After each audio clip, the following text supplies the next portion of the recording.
Hi friends, இது வரைக்கும் நம்ம சேனலை சப்ஸ்கிரைப் பண்ணல அப்படின்னா உடனடியாக சப்ஸ்கிரைப் பண்ணுங்கள்.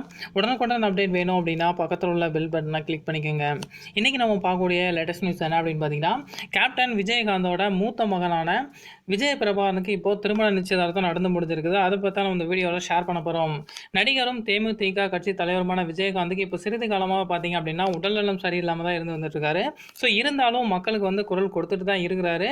விஜயகாந்துக்கு துணையாக அவருடைய மனைவியான பிரேமலதா பார்த்தீங்க அப்படின்னா இவங்களும் அரசியலில் தீவிர பணியாற்றி வந்துட்டு இருக்கிறாங்க.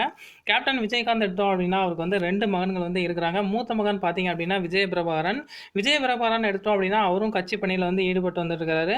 அது மட்டும் இல்லாமல் சென்னை மேசர்ஸ் பேட்மிண்டன் அணியோட உரிமையாளராகவும் இருக்கிறாரு. இளைய மகன் எடுத்தோம் அப்படின்னா சண்முக பாண்டியன். இவர் சகாப்தம், மதுரை வீரன் ஆகிய 2 திரைப்படங்கள் நடிச்சிருக்கிறாரு. அது மட்டும் இல்லாமல் இப்போ மித்ரன் அப்படிங்கிற ஒரு திரைப்படத்தில் நடிச்சு வந்துட்டு இருக்கிறாரு. இந்நிலையில் மூத்த மகனான விஜய பிரபாகரனுக்கு நேற்று கோவை பெரியநாயக்கம்பாளையத்தை சேர்ந்த ஒரு பெண்ணுக்கும் திருமண நிச்சயதார்த்தம் நடந்து முடிஞ்சிருக்குது. ஸோ இவங்களுடைய திருமண தேதி எப்போ அப்படிங்கிறத விரைவில் அறிவிப்பாங்க. ஸோ அதுக்கு முன்னாடி பார்த்தீங்க அப்படின்னா அந்த திருமண நிச்சயதார்த்தம் ரொம்பவே சிம்பிளாக பண்ணியிருக்காங்க. இரு வீட்டார்கள் மட்டும்தான் அங்கே கலந்து கொண்டிருக்காங்க.